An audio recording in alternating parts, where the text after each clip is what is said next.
सहारनपुर नगरायुक्त गजल भारद्वाज ने कहा कि बिना किसी विघ्न कांवड़ यात्रा और ईद का पर्व संपन्न कराना तथा बरसात के मौसम में महानगर को जलभराव से मुक्त रखना उनकी प्राथमिकता रहेगी।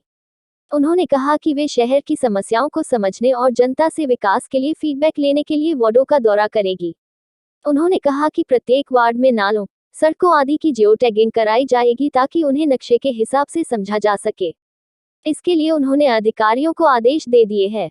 नगरायुक्त गजल भारद्वाज नगरायुक्त का पदभार संभालने के बाद अपने कार्यालय में पत्रकारों से वार्ता कर रही थी। उन्होंने बताया कि कांवड़ यात्रा के दौरान कांवड़ियों के लिए मार्ग में शुद्ध पेयजल आदि की व्यवस्था का वह स्वयं कांवड़ रूट का निरीक्षण कर जायजा लेंगी। उन्होंने बताया कि बरसात में महानगर को जलभराव से मुक्त रखने के लिए वे नालों की सफाई आदि का भी निरीक्षण करेगी और जिन क्षेत्रों में जलभराव की शिकायतें रही है वहां से जल निकासी की व्यवस्थाओं को प्राथमिकता दी जाएगी। उन्होंने बताया कि ऐसी व्यवस्था की जाएगी कि कंट्रोल रूम में जल निकासी की शिकायत आने पर 24 घंटे के भीतर उसका समाधान किया जा सके। नगरायुक्त ने कहा कि जो छोटी समस्याएं हैं उनका समाधान शीघ्र किया जाएगा और निर्माण संबंधी समस्याओं का समाधान समयबद्ध कार्ययोजना बनाकर किया जाएगा।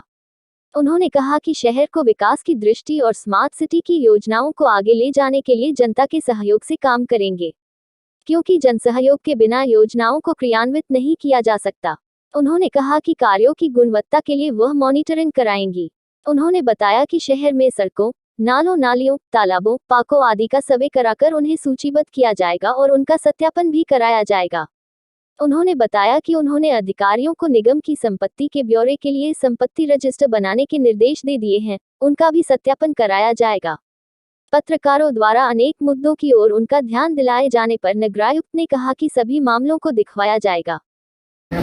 और एक ये कांवड़ के लिए कांवड़ का तो आज शाम को अभी जा ही रहे हैं। जी मैम, हमारी तो रिक्वेस्ट ये थी क्योंकि होली और बकरीद ऐसे पर्व हैं कि थोड़ा सा डिस्टर्ब रहता है, क्योंकि नाली में ब्लड और सब चीज़ और कूड़ा घरों की स्थिति है। तो अगर एक सब लोगों के साथ एक खुशी बात भी पिछली 4 सालों से परंपरा आ रही है नगरायुक्त साहब। देखिए, मेरी प्राथमिकता लॉन्ग टर्म और शॉर्ट टर्म की इस प्रकार से रहेगी कि शॉर्ट टर्म में जो ये आने वाले 1 महीने हैं, इसमें सबसे पहली प्राथमिकता अभी कांवड़ यात्रा और क्योंकि बरसात का सीज़न आने वाला है तो इन दोनों के ही विषय में प्लानिंग की जा रही है। इसमें कांवड़ यात्रा का रूट आज 5 बजे हम निरीक्षण करेंगे।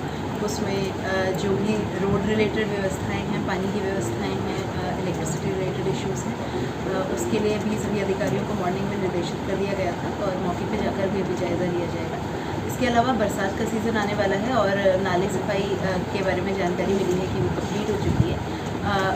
उससे रिलेटेड एक वेरिफिकेशन हम करा रहे हैं और उसके बाद जितनी भी शिकायतें, क्योंकि बरसात में बताया गया है कि 11 यहाँ पे लो लाइंग एरियाज़ हैं जहाँ पर फ्लडिंग सिचुएशन आती है, तो उसमें पंप सेट्स की अवेलेबिलिटी और जो फॉगिंग होनी है, जो एंटी लार्वल स्प्रे की प्लानिंग है, उसका एक रोस्टर जारी कराया जा रहा है आने वाले 1-2 दिनों में, ताकि उसको प्रॉपर तरीके से विस्तारण किया जाए। और इसी प्रकार से कंट्रोल रूम स्थापित किया जाएगा जिसमें जिस प्रकार से अगर बरसात के दौरान कोई शिकायतें आती हैं तो उसमें 2 प्रकार की शिकायतें हो सकती हैं। एक जो इमीडिएट रिजॉल्व मांगती हैं, जैसे किसी के घर के आगे पानी भर गया है या कोई इमीडिएट रिजॉल्व की चीज़ें हैं तो उनको 24 आवर्स में रिजॉल्व किया जाए। और जो लॉन्ग टर्म चीज़ें होती हैं जिसमें कोई निर्माण की चीज़ है या कोई मांग होती है तो उसको लॉन्ग टर्म में निस्तारित किया जाए। ये तो शॉर्ट टर्म प्राथमिकता रहेंगी जो आने वाले इस माह की हैं अन्य चीज़ों के साथ। और लॉन्ग टर्म में जैसे कि मैंने अभी बताया था कि एक सर्वे के लिए आज सुबह बताया गया है पूरी टीम को कि एक तो ये सर्वे की वार्ड वाइज हमारे पास हमारे हर वार्ड में कितनी नालियाँ हैं, कितनी सड़कें हैं जो कच्ची हैं, क्या उनकी लेंथ है, नालियों की क्या स्थिति है, नालों की स्थिति का डेटा अवेलेबल है, नालियों की स्थिति का भी वेरिफिकेशन कराया जाएगा। और इसी को हम स्मार्ट सिटी से आगे चल के लिंक करेंगे कि एक मैप के तौर पर हम आने वाले 6-7 महीने में ये देख सकें कि प्रॉपर जियो टैगिंग हमारे एसेट्स की हो, हमारी कितनी संपत्तियां हैं, कितने हमारे यहाँ तालाब हैं, कितनी सड़कें हैं, उनकी क्या स्थिति है। तो ये लॉन्ग टर्म स्ट्रैटेजी रहेगी और उसी तरीके से धीरे धीरे इसमें इसको और मैम, स्मार्ट सिटी योजना के तहत विकास कार्य चल रहे हैं, जगह जगह शहरों में सड़कें टूटी पड़ी हैं, कितना चुनौती भरा आप इसको देख रहे हैं? स्मार्ट सिटी की अभी इस हफ्ते में एक प्रॉपर बैठक करूँगी और उसको पूरा एनालाइज करेंगे। स्मार्ट सिटी में जो प्रायोरिटीज़ रहेंगी वो जितने भी काम हैं जो अभी 40% या 50% जिनकी प्रगति है उसको हम आगे लेकर जाएं। 6-7 काम ऐसे हैं जो बताया जा रहा है कि पूर्ण हो गए हैं, तो उनका एक पूरी टीम के साथ एक एनालिसिस किया जाएगा और फिर एक प्रॉपर स्ट्रैटेजी। ऐसे में जब स्मार्ट सिटी का काम चल रहा है, सड़कें लगभग पूरे शहर की खुदी हुई हैं और बरसात का मौसम है, तो कितना आपके लिए मुश्किल होगा कि बरसात के दिनों में उन लोगों को सड़कों पर निर्माण करा के उनको राहत देना। शहर के लोगों को क्या आश्वासन आप देंगी? 2 मिनट। देखिए, मैं यही कहना चाहूँगी कि हर चीज़ की किसी भी चीज़ को जब हम समझते हैं तो उसकी 2 अप्रोचेज़ होती हैं, एक लॉन्ग टर्म अप्रोच होती है और एक शॉर्ट टर्म अप्रोच होती है। जितनी चीज़ें हम 1 माह में कर सकते हैं कि जो रिजॉल्वेबल चीज़ें हैं वो हम 1 माह में हमारा उसकी तरफ फोकस रहेगा। जो लॉन्ग टर्म चीज़ें हैं उसको हम धीरे धीरे एड्रेस करेंगे। जैसा मैंने अभी पहले भी बताया कि शॉर्ट टर्म में मेरी प्रायोरिटी ये रहेगी कि कहीं पर भी जो लो लाइंग एरियाज़ हैं अगर वहाँ पानी भर जाता है तो 24 आवर्स में पंप सेट्स के माध्यम से उसको रिमूव कराया जा सके, या वहाँ पर एंटी लार्वल और मतलब मलेरिया का या डेंगू का कोई इस प्रकार का डिजीज़ उत्पन्न ना हो। तो इसकी एक प्रॉपर स्ट्रैटेजी शॉर्ट टर्म में मेरी टीम इसमें लगी रहेगी। और जहाँ तक लॉन्ग टर्म चीज़ें हैं जिसमें सड़कों की खुदाई और उससे रिसीवर रिलेटेड वर्क है, तो उसको प्रॉपर्ली टीम के माध्यम से हम अध्ययन करके और उसको जितनी जल्दी हो सकेगा उसको आगे लेकर जाएंगे। पार्किंग की व्यवस्था, पार्किंग की नालियाँ जी नालियाँ मलबे से भरी पड़ी हैं। आप कह रहे हैं सफाई कार्य पूरा हो चुका है और वो होता है कि जब बारिश आती है तो पानी ओवरफ्लो होता है, सारा मलबा बाहर आ जाता है। अभी स्थिति थोड़ा सा पानी बचता है तो स्थिति आती है, जल भरा होता है, और आप कह रहे हैं कि पूरा काम हो चुका है। नहीं, मुझे बताया गया है काम हो चुका है, लेकिन एक लेकिन वेरिफिकेशन काम केवल वो रिपोर्ट प्रैक्टिकल में आप उसको वो तो मैंने बताया ना, 15 दिन मैं फील्ड पे ही रहूंगी, आपको सुबह 7 बजे से मिलूंगी और फिर शाम को 5 बजे मिलेंगे। जी।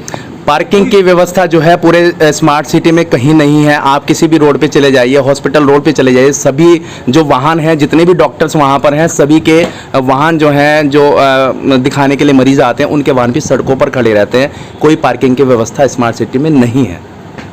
नोट कर लेते हैं हम जी। इसको। अभी 10 से 15 दिन का समय आपको स्टडी में लगेगा, समझने में लगेगा। इस दौरान क्या कोई आप सोशल प्लेटफॉर्म देंगे जो लोग आपको कोई फीडबैक देना चाहें, बात करना चाहें? देखिए, मुझे तो यही लगता है कि सीधा मौके पे जाकर वहाँ के लोगों से बात करके एक आइडिया लग जाएगा।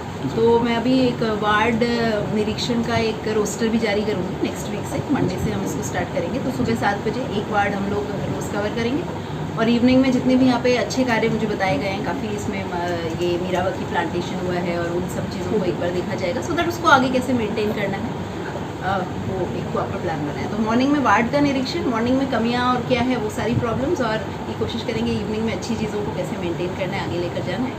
सहारनपुर को आप प्रथम महिला नगर आयुक्त के तौर पर मिली हैं, तो क्या कुछ लोगों से कोई अपील करेंगे मीडिया के माध्यम से, ताकि लोग आपसे जुड़ें और जो समस्याएं हैं उनको आप तक पहुँचा पाएँ? देखिए, मेरी अप्रोच हमेशा से यही रही है और यहाँ पर भी यही रहेगी कि कोई भी देखिए समस्या का निस्तारण मुझे नहीं लगता सिर्फ एडमिनिस्ट्रेटिव लेवल पर